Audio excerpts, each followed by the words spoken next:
Hello, welcome to Lore Master's Lair. I'm your Lore Master, and we have something special today. As you might have read from the thumbnail, today before us we have our 100th episode.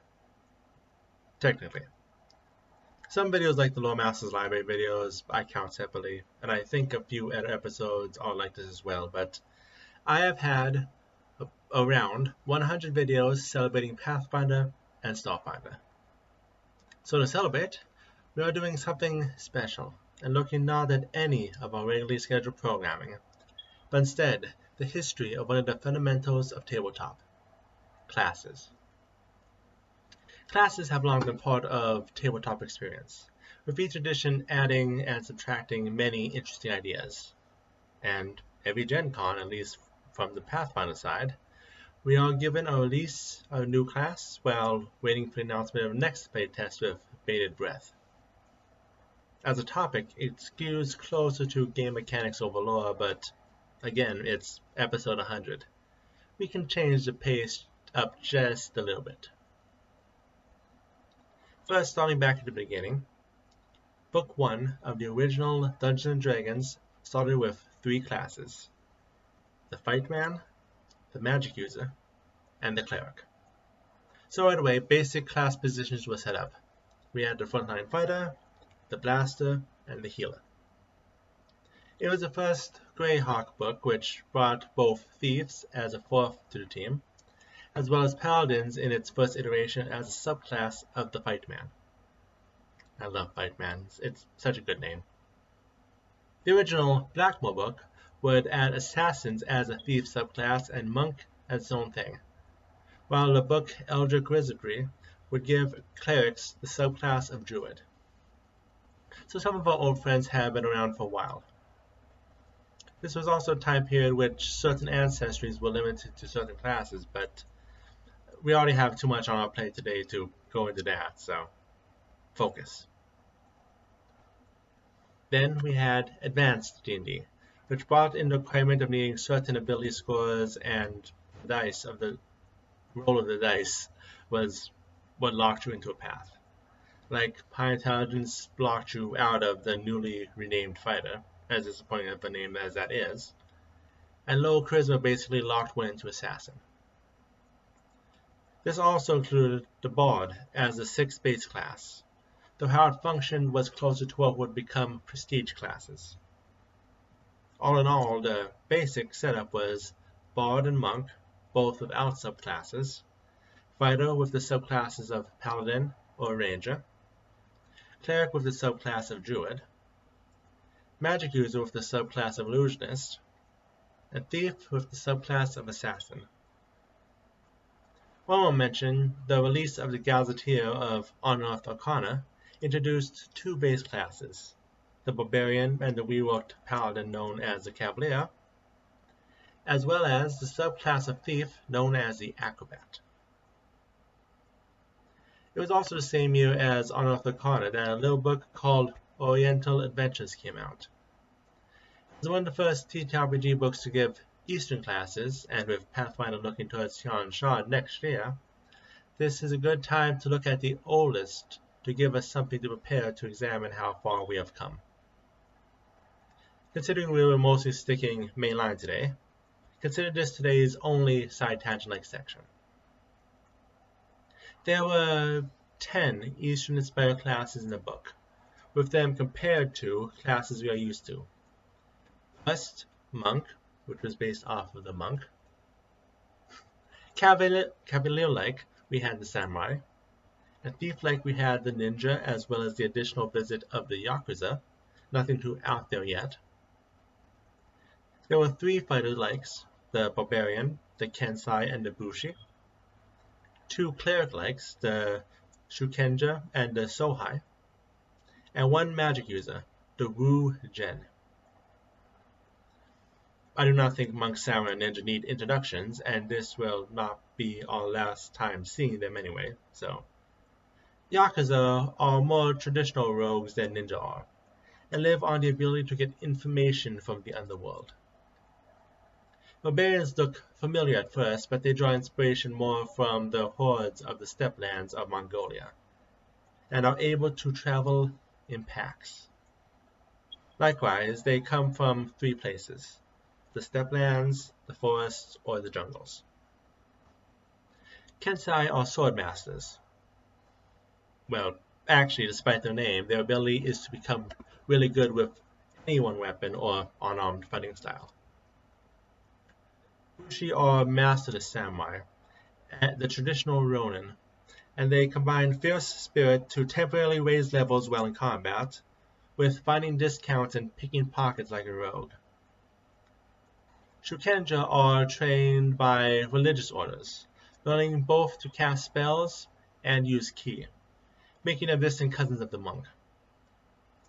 Sohai are warrior monks, being able to use ki as well as being connected to a temple, which they can leverage the power of, or even run in the future. And finally, the Rugen, which learns spells connected to specific elements, we knowing them by heart after everything we've done recently. As for basic D&D, it returns to its roots. 4 classes. Fighter, Thief, Cleric, and Magic User. Instead of races, however, demi-humans were also the classes of dwarves, elves, halflings, and later gnomes. Later books, starting with their companion set, would make knights, paladins, and avengers high-level options for fighters, and drew the same for cleric. The master set would add mystics. Gazetteers would add classes like shaman, but I do not have a complete list of these, so I believe it is finally time to move forward. That's 3 editions down, and only now starting 2nd edition. Here again, we find the 4 roles: warrior, rogue, wizard, and priest. And from these roles we had different classes. For warrior we had fighter, paladin, and ranger. For rogue, thief, and bard. For wizard, mage, and master of a specific school of magic. This is the first edition with the 8 schools of magic that we know of. For priests, cleric, druid, and priest of a specific mythology. It then came to 3rd edition, which is where we received the 11, which we know today through the open game license. Say it with me: barbarian, bard, cleric, druid, fighter, monk, paladin, ranger, rogue, sorcerer, and wizard. But there were also plenty of 3 and 3.5 classes which did not get carried over into the OGL. So strap in, we are going to be here for a while. From Dungeon Magazine, which is the one thing Paizo would more or less be inheritors of after it was eventually discontinued, we have the Battle Dancer, Death Master, Jester, and Mountebank. The first 2 are evident. Jesters weaponize insults, and Mountebanks are roguelikes who sold their souls to the Prince of Hell for more power. And for the 3.5 handbook, basically additional base classes, we have the Knight, the Dragon Worshipping Dragon Shaman, the Sword and Magic Duskblade, Enchantment and Illusion Masters that are Beguilers, and Psychic Powered Soul Knives. We'll be into more Psionics a little bit later. For Marshals, we start with the Toma Bell, which has a tanky and tactical Crusader, a focused Warblade, and a technical Sword Sage. From the book Complete Warrior, we have the first instance of the Hexblade, along with the Swashbuckler. So on to move into Magic, the 3rd edition's Oriental Adventures gives us old faces: the Samurai, the Shaman, the Shugenja, and the Rugen. Going deeper into spellcasters, Tomes of Magic introduces the True Namer, Shadowcaster, and the Binder. I believe the only one I need to explain of those is the Binders, who make deals with ancient spirits. The book Dragon's Magic also had Dragonfire Adepts, which is a dragon-powered warlock. Speaking of warlocks, they were introduced in Complete Arcane, and its counterpart Complete Divine introduced the Spirit Shaman. Then we have psionics, many which were introduced in Complete Psionic. The base class is, of course, the Scion. Ardents gain their power through philosophy, while Divine Minds are just psionic clerics. Erudites are psionic wizards learning spells one by one, while Lurks are psionic rogues, not to be mixed up with actual psychic rogues from the random Wizard of the Coast article. Psychic warriors only use their abilities to buff themselves, having no external psychic abilities. Psion abilities, I should say. And while wilders are psionic wild mages. As for other interesting magic systems, the Inquinum was an airform magic which used soul energy, and contained the Alignment-based Incarnate, the Beast-based Totemist, and the Paladin-like Soulborn. The Miniature Handbook was an interesting book, giving us an assortment of favorites: the Healer, the Marshal, the War Mage, and the Fabled Soul, which was a divine sorcerer. Complete Adventures also gave us some recognizable names: the Ninja, the Scout, and the Spell Thief, a rogue whose sneak attacks steal spells. Then there was the Savant from the Dragon's Compendium, whose ability was everything. Basically, they were all arounders with some abilities of other classes. Finishing off a few smaller books, Heroes of Horror introduced two more classes: the Archivists, who can be the most powerful spellcasters if they can find enough spells, and Dread Necromancers, which shows us the need for more classes related to other schools besides necromancy. The Eberron books was the first to introduce the Artificer, and Dungeonscape introduced the Dungeon Mastering Factotum. And now we finally find ourselves at Pathfinder. Pathfinder, originally growing from the OGL and the 3rd edition, started with the 11 3rd edition classes.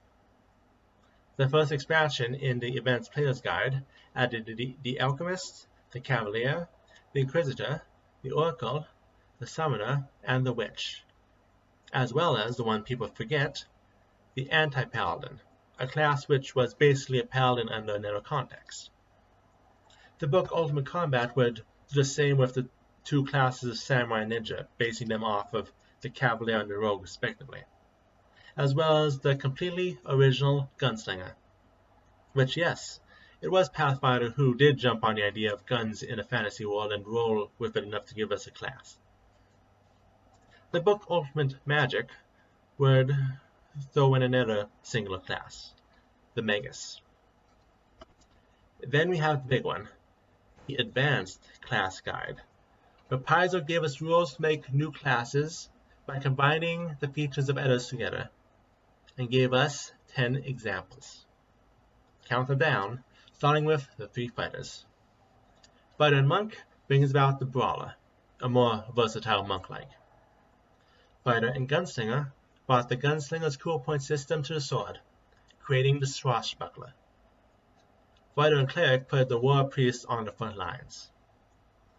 Wizard and Sorcerer gave one deeper mastery of controlling magic as the Arcanist. Sorcerer and Barbarian gave the Blood Rager and the Bloodline-fueled Rages.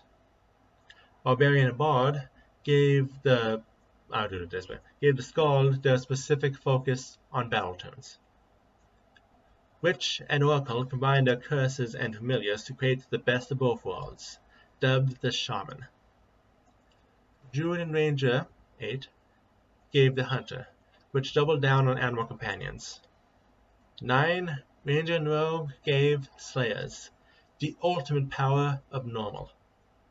And 10, my favorite class, Alchemist and Rogue gave the ultimate skill monkey, the Investigator.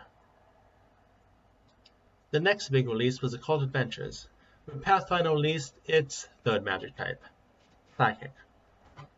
6 classes were released in the book, including the 9th level caster known as the Psychic, and the magicless magic user known as the Kineticist. The other 4 were the Spiritualist, a summoner who conjured phantoms instead of Enderlones, Occultist,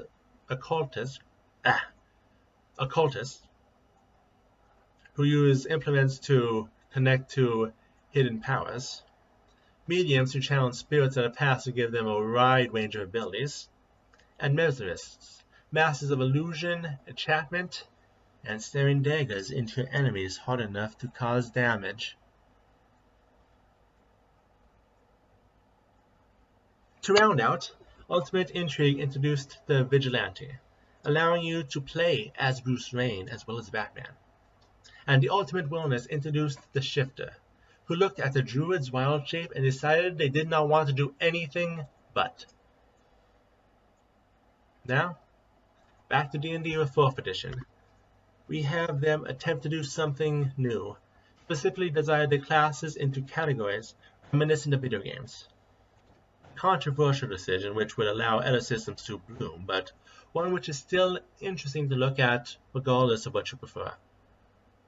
The way it works is that each class is divided by role and power source.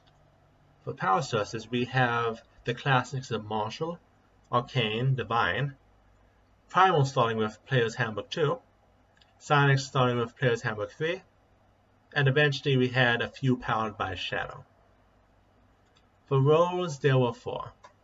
Leader, who focused on strengthening and healing, Defenders, who served as tanks, Strikers, who served as the forward attackers, and Controllers, who affected several enemies from a distance, most likely as a blaster. I'll not take the time to tell you which class is which combination of these, because I'm already taking a while to go through this, but we have plenty of interesting options. Listing it down, Player's Handbook had Fighter, Ranger, Rogue and Warlord, Warlock and Wizard, and Cleric and Paladin. Handbook 2 had the Bard and the Sorcerer, the Invoker and the Avenger, and the Barbarian, Druid, Shaman, and Warden. Handbook 3 gave us the Rune Priest, gave us the Seeker, and the Scion, Ardent, Battlemind, and Monk.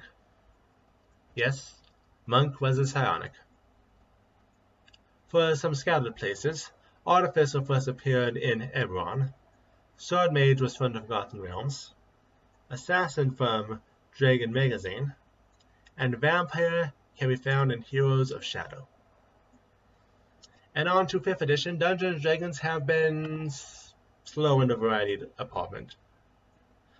So far, all we have is a 3rd edition 11 plus eventually Artificer.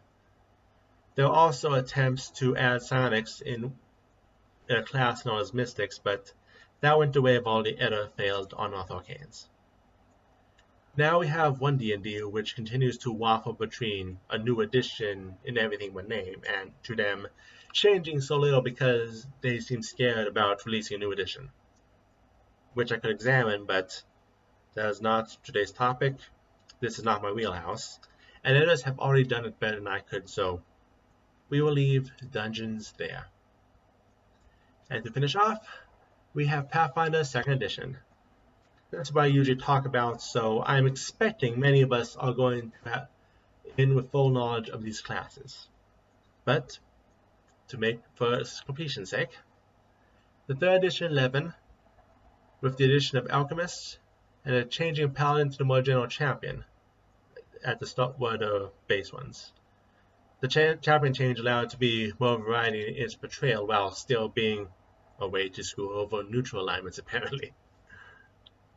Advanced Player's Guide brought back old favorites like the Oracle, the Witch, the Swashbuckler, and the Investigator. Secrets of Magic brought back Magus and Summoner. Guns and Gears brought back the Gunslinger and introduced the Inventor. Dark Archives brought back the Psychic, while the concept of the Occultist was reworked into the Thaumaturge. And as of tomorrow when this video is recorded, a few days ago at post, we have the release of Rage of Elements, bringing back Kineticist. That brings us to today. With another GenCon passed, with another new class released, we likely have another playtest just around the corner. And even if we do not, we know our trip to Tianxia will bring us more subclasses and options connected to that region. What we will see and Reprisal, while working to be more culturally accurate, still take in from old friends and concepts for coming releases. I guess we will just have to wait and see. Happy 100th episode, everyone. Here's to 100 more. Will my videos improve any more by then? Truly unlikely, but hey, a man can dream.